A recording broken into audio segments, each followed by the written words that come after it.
सभी साधकुर सभी भक्तों को ओम नमः शिवाय, हर हर महादेव। आज का हमारा विषय, आज की हमारी चर्चा, नाम जप के दौरान साधक को कौन कौन सी दिव्य अनुभूतियाँ प्राप्त होती है और सिद्धियाँ कैसे प्राप्त होती है। कृपया विषय को, सत्संग को ध्यान से सुने। जब एक साधक पूर्ण निष्ठा के साथ प्रभु से जुड़ जाता है तो यहीं से उसका जीवन सुखमय और आनंदमय मार्ग की तरफ अग्रसर होता है। प्रभु उसकी तरफ अपना एक हाथ बढ़ा देते हैं। वह हाथ बढ़ाते हैं जो हमेशा उसके सर पर विराजमान होता है। फिर चाहे भक्त उस मार्ग से थोड़ा बहुत विचलित भी हो जाए, लेकिन प्रभु की कृपा उस पर हमेशा बनी रहती है। तो भक्त जब प्रभु का सुमरण नाम जप के माध्यम से नित्य प्रारंभ करता है तो प्रभु सबसे पहले उस भक्त की परीक्षाएं लेते हैं। सौपन के माध्यम से, किसी व्यक्ति विशेष के माध्यम से, किसी वस्तु पदार्थ के माध्यम से उसको आभास कराते हैं कि मैं तुम्हारे आसपास हूँ, तुम्हारे इर्द गिर्द भी विराजमान हूँ, मुझे देखो, पहचानो, मैं ही वो प्रकाशमय हूँ जो तुम मुझे ढूंढ रहे हो। प्रभु कुछ दिव्य लीलाएं भी करते हैं। यह साधक के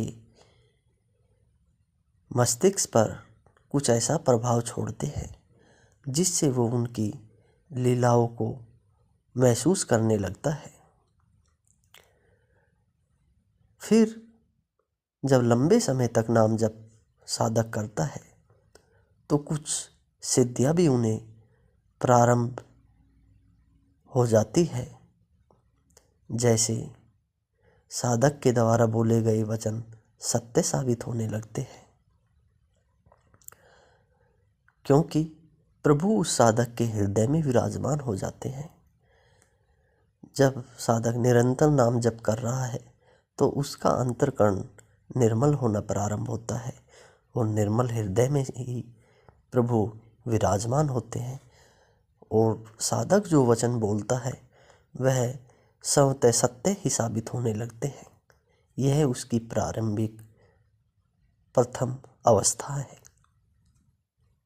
दूसरी अवस्था, जब साधक भजन, सत्संग, साधना के मार्ग में चलता हुआ आगे बढ़ता रहता है तो उसको कुछ लौकिक और परलौकिक अनुभव होने प्राप्त होते हैं।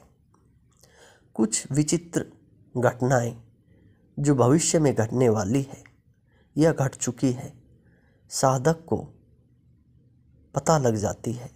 वो साधक उन घटनाओं को किसी परिचित व्यक्ति से उसके पूछने पर या बगैर पूछे ही उसको बता देता है और वह सिद्ध हो जाती है।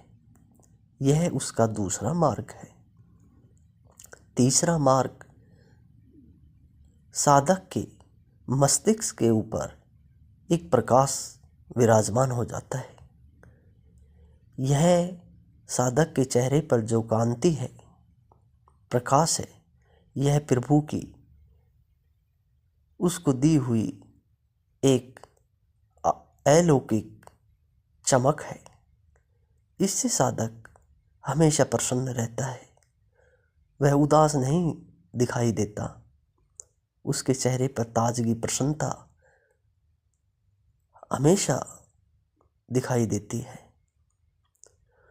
चौथी अवस्था, साधक के मस्तिष्क में भूत, भविष्य, वर्तमान की दिन में घटने वाली घटनाएं, इस मृत्युलोक और भूलोक की सुनी अनसुनी बातें वह महसूस करने लग जाता है। यह भी भक्त अपने शिष्य को प्रदान करते हैं। पांचवी अवस्था साधक के कानों में शक्तियों का आकर बता देना। जब साधक बुरी बातों से दूर हो जाता है, किसी की निंदा, मान अपमान, इस तरह के विचारों से दूर हो जाता है, तो कुछ सिद्धियां ऐसी होती है जो साधक के कान में आकर उसको कुछ बातें बतला देती है, जिसका हम अनाहत नाग से जानते हैं। ये वो ध्वनियाँ, यह वो तरंगे होती है जो एक साधक ही महसूस करता है। सामान्य व्यक्ति इनके बारे में नहीं जानता। तो इस तरह की कुछ दिव्य लीलाएं प्रभु अपने साधक के साथ करते हैं।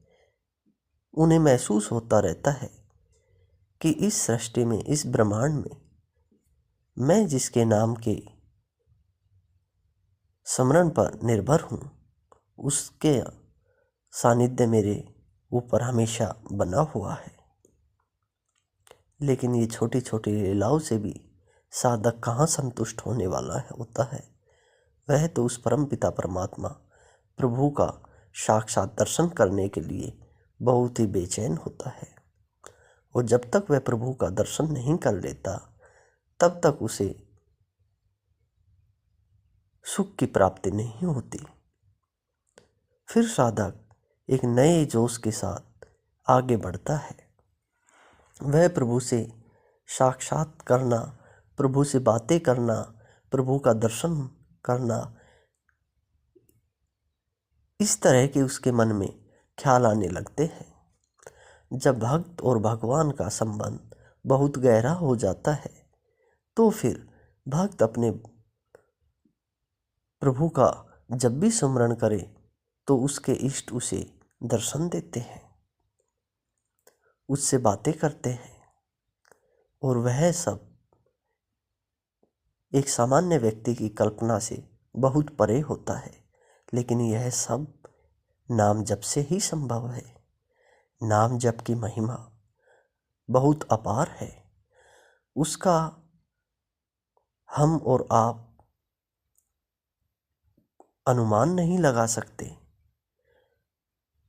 तो आज का विषय, आज का सत्संग आपको कैसा लगा, जरूर बताएं। ओम नमः शिवाय। हर हर महादेव।